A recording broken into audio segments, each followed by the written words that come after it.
right. Welcome back to Raff's Brain. It's time for another episode of Hot Yoga Problems. Oh, yeah. Coming to ya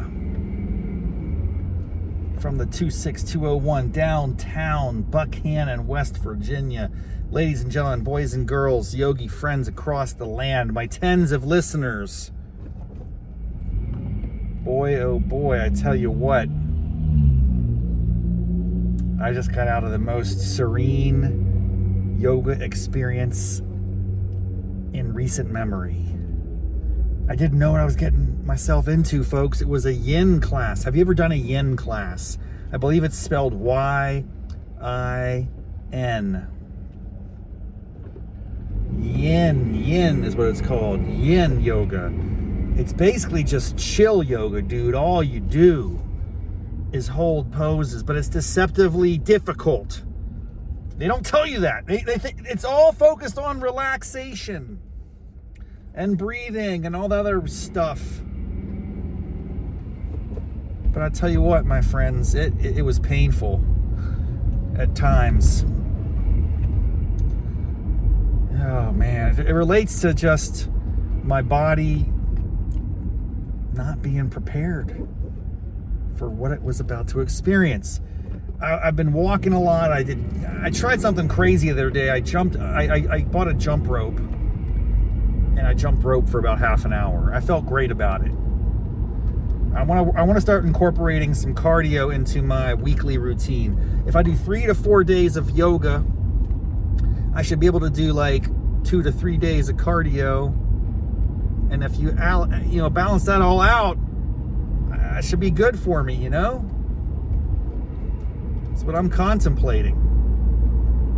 So I haven't jumped rope for probably 35, 40 years. I jumped rope for heart back in the day. Did you guys ever jump rope for heart? That was a good time, dude. I actually love jump rope for heart. I've gotten so excited about the potential of jumping rope as an exercise that I could incorporate into my lifestyle for fun and wellness that I bought a very expensive, it seems expensive for jump rope. Really, all you need for a jump rope is a piece of rope. You could go get a spare piece of rope. You don't need to spend money. But I went out there and I got like deluxe professional jump rope. And I jumped rope for 30 minutes. And it was hard, dude. I don't want to say it was 30 consecutive minutes. It was fits and starts, first of all, it takes a lot of coordination. And obviously there's many, many, many, many varieties of steps and skips and jumps that you can do. And I haven't looked up on anything online here, so I need to get my act together. There's a whole universe that I'm about to discover. Jump rope action, dude. Doubles, triples. And then there's, not to mention, like the footwork, which is off the charts. I can only imagine it. I haven't fully delved into it. I'm gonna make the left there. Yeah, we got you. I haven't done it yet to the degree that it needs to happen, but I could see myself jumping rope and dancing and just having a blast and really getting deep into that. Kind of the same way I'm deep into hot yoga. I'm not good at it, but I like it. So I think I'm gonna like it. Now all that being said, that was a long run up. Dude, my calves are sore in a way that I've never experienced. I mean, I don't even know the last time my calf muscles have felt such agony and distress. It's terrible. It's horrific. And I attribute that to the jumping of rope, and it's gotten worse. It was bad the first day after the jump rope. Now it's the second day, and it's really bad. It's debilitating. I can't walk around my house. I'm like Frankenstein. Oh, it hurts right now. Trying to drive, I drive a stick shift. I gotta push the clutch. That's like a stab in the calf, dude. It's not cool. Okay, so that's the context. As it relates to Yin Yoga, I'm in positions, man, where my calves are struggling. And the arch of my foot. Have you ever got a foot cramp in yoga? in child's pose. Child's pose is supposed to be the most relaxing, almost like inconsequential pose you can imagine. Like nothing. There's really an extended child pose can be a little painful because you're reaching out and you're pushing your bum back, and yes, you're pulling your back apart in two different directions. So like an extended child's pose is actually work and pain and agony, but a regular child's pose is like, it's like home base. That's where you can go if you are in distress and like you should feel good about it. Well, I was in a child's pose for probably 10 minutes. Yin Yoga, you get in a pose, you just hold it, and they don't have a clock. There's no countdown. There's just little music chimes and little windpipe playing in the background, trying to keep you cool and calm. And then the teacher says some things like, everything's cool, you know. Oh, talk about a painful experience today. I am struggling. Oh. But anyway, yeah, my foot was cramping big time. Big to the time. And then I finally had a mind over matter moment, dude. When I was in extended child's pose, no, it was regular child's pose. When I was in regular child's pose and I was getting foot cramps out the yin yang, I just let it go. I endured it. It tightened up. And then it released. It was crazy.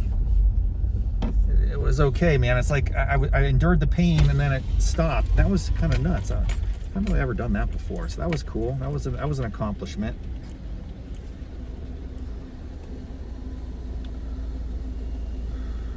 Goodness gracious. Oh, now I'm picking up a dinner order. Hello. Hi, I was just picking up a chicken salad sandwich for Raffety. What was it? I think it's Raffety, Raffety, chicken salad sandwich.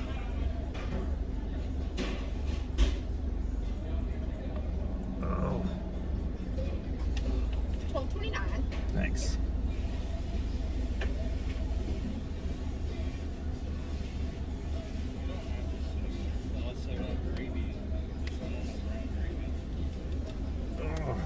Thank you.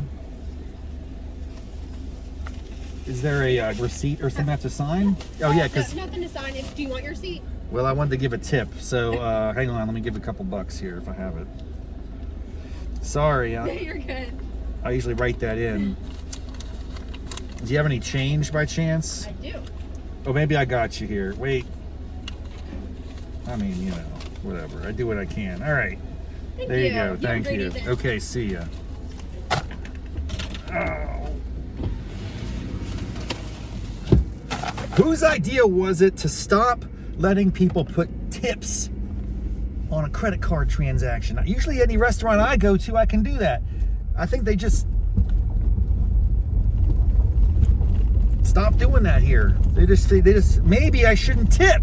I think it's good to tip even when I'm a pickup order. But some people think that's outlandish. I don't know the rules anymore. There's so much tipping action. There's no rules on this stuff, man. I went out of my way right there and I gave them cash. They get a little bit of extra. I love cash tips, man. I feel like when I go to a restaurant or anything, man, like, you know, hotel, where do you tip? I tip routinely and I try to be generous. I just think it's the right thing to do. I've worked in service industry jobs and I really valued that, and it was a little incentive to work hard and provide good service. I feel like that's a useful thing. Now it's gotten out of control. You can get, you know, anybody wants a tip nowadays, and that's a little bit, you know, I don't know what the boundaries are. I know there are certain opinions out there on this. I haven't really formulated strong ones on my own, other than I enjoy tipping people because I just think it's a nice gesture.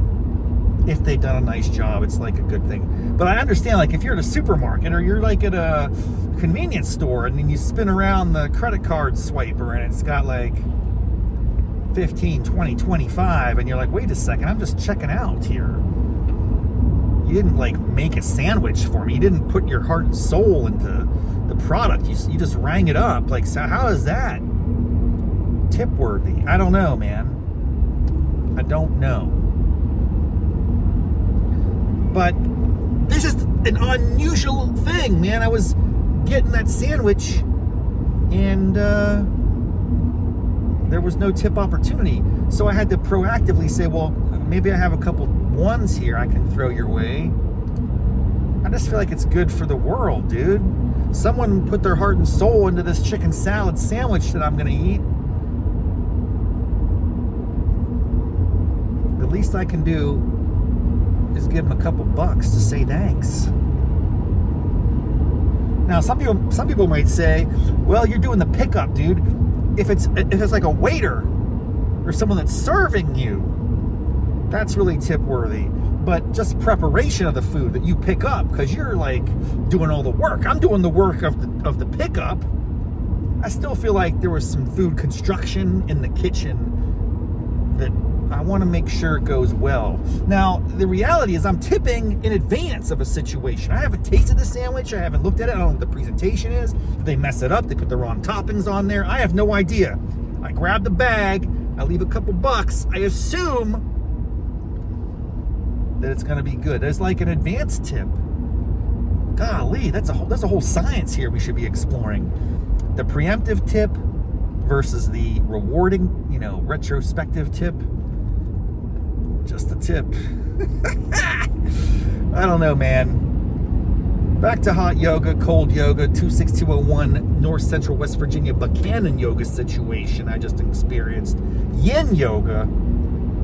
Cramps in my shoe, in my foot. Cramps in my foot arch, cramps in my back. Ow. We were doing like these banana poses. Can I tell you, I cannot imagine all these different poses, and I've never heard of a banana pose, but we did it. Lay on the floor, stretch your back like a banana. You reach your arms up, you point your toes, and you look like a little sideways banana. Lean left, lean right. Happy baby. I think I fell asleep, dude. I fell asleep. That hour went by like that. Yin Yoga, it might be a great entree into lucid dreaming. I feel like I kind of was out there in the astrological planes or whatever it's called, talking with ancestors and stuff. I don't know, dude. When I get in that semi-conscious state in the yoga like that, I go to some weird places. I mean, I don't mind it. I think it's kind of fun, but it's strange. All right, I'm pulling up. I'm going to pick my sister up. We're going to have dinner with my pops. So we're going to terminate this episode right now. Thanks again for tuning in. We'll see you next time on Hot Yoga Problems. Namaste, mofos.